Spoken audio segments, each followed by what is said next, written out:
নমস্কার বন্ধুরা, মানু অনু শর্টস চ্যানেলে তোমাদের সবাইকে স্বাগত জানাই। তোমরা কেমন আছো? আশা করি ভালো আছো, আমিও ভালো আছি। এই দেখো বন্ধুরা, এখানে আমি ঘরটা মুছে নিচ্ছি। সকালবেলা ঘুম থেকে ওঠার পর প্রথমে ঘরটা ঝাড় দিয়ে নিয়েছি, তারপর ঘরটা মুছলাম। ঘর মোছা আমার কমপ্লিট হয়ে গেছে। এরপর আমি কলের দিকে চলে যাচ্ছি। এই ঘর মোছার স্টিকটাকে ভালো করে জল দিয়ে ধুয়ে নিয়েছি, ধুয়ে পেয়ারা গাছের ডালের সাথে ঝুলিয়ে রাখলাম। তারপর আমি উঠোনটা ঝাড় দেবো। এই বৃষ্টির মধ্যে উঠোন ঝাড় দিতে খুবই কষ্ট হয়, কারণ পাতাগুলো এমনভাবে আটকে থাকে না যে সহসায় যায় না। যাই হোক, কোনো রকমে আমি উঠোনটা ঝাড় দিয়ে নেব।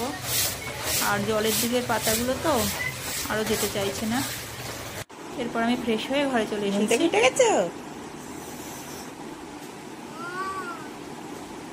কখন উঠেছ?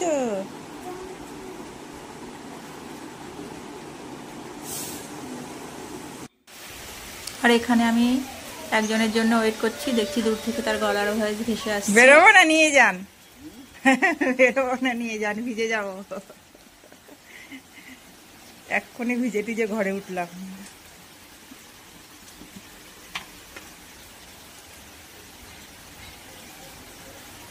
এই যে এই দাদাটার জন্য ওয়েট করছিলাম, ভাবলাম এত বৃষ্টি হচ্ছে বোধহয় আসবে না। যাই হোক এসেছে। এই ডাস্টবিনটার মধ্যে থাকে সবজির খোসা আর হচ্ছে প্লাস্টিক, তো দাদাটা নিয়ে চলে গেল। এরপর আমি সোজা রান্নাঘরের দিকে চলে আসব। আজকে খুব কম পরিমাণে রান্না করব, কারণ আজকে ভাদ্র মাসের শেষ শনিবার, বড় ঠাকুরের পুজো করব, তাই আমরা উপোস আছি। তো কোনো রকমের রান্নাটা কমপ্লিট করে নেওয়ার পর আমি স্নান টান করে ঘরের পুজোটা দিয়ে নেব। আর প্রত্যেক বছর এই দিনটা আমি মন্দিরে গিয়ে পুজো করি, কারণ আজকে যেহেতু বৃষ্টি হচ্ছে, আজকে বলে না, টানা 3 দিন ধরে খুব বৃষ্টি হচ্ছে, আজকে একটু বেশি হচ্ছে। তাই জন্য পাশের বাড়ি যেহেতু পুজো হচ্ছে, ভাবছি যে আজকে আর তাহলে মন্দিরে যাব না, পাশের বাড়িতেই পুজো করে নেব। আর মন্দিরে পুজো করতে গেলে অনেক রাত হয়ে যায়, বাচ্চা কাচ্চা সামলে মন্দিরে পুজো করাটাও কষ্টকর হয়ে যায়। তো এখানে আমি পাশের বাড়িতে পুজো করব বলে ফল আর মিষ্টি দিয়ে আসছি। তো আজকের দিনের জন্য আমার এই লাইনটাই প্রযোজ্য, এই গানের এই লাইনটা। কে বলেছেন এই ভগবান দেখ না খুঁজে অন্তরে, ভগবান খুঁজতে রে ভাই হয় না যেতে মন্দিরে। তারপর আমি বাড়িতে চলে আসলাম, ভাবলাম একটু আলতা পরে নিই। এখানে আমি আলতা পরবো, তার আগে আমার মেয়ে বলছে যে মা আমাকেও পরিয়ে দাও। তো আমি যদি আগে আলতা পরে নিই, ওকে না পড়াই, ওকে পরে পড়াই, তাহলে ও তো চিৎকার চেঁচামেচি করে কান্নাকাটি করে বাড়ি মাথায় তুলবে। তো ওকে পরিয়ে দিয়েছি, তারপর আমি পরে নিচ্ছি। একদম ভালো লাগছে না, খুব বৃষ্টি হচ্ছে। তবু পুজো টুজোর দিনে একটু যদি আলতা টালতা না পরা হয় তাহলে ভালো লাগে না। এরপর আমি পুজোর বাড়িতে চলে এসেছি।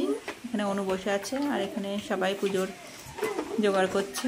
আর বৃষ্টি তো হয়েই যাচ্ছে অবিরাম, বৃষ্টির কোনো বিরাম নেই।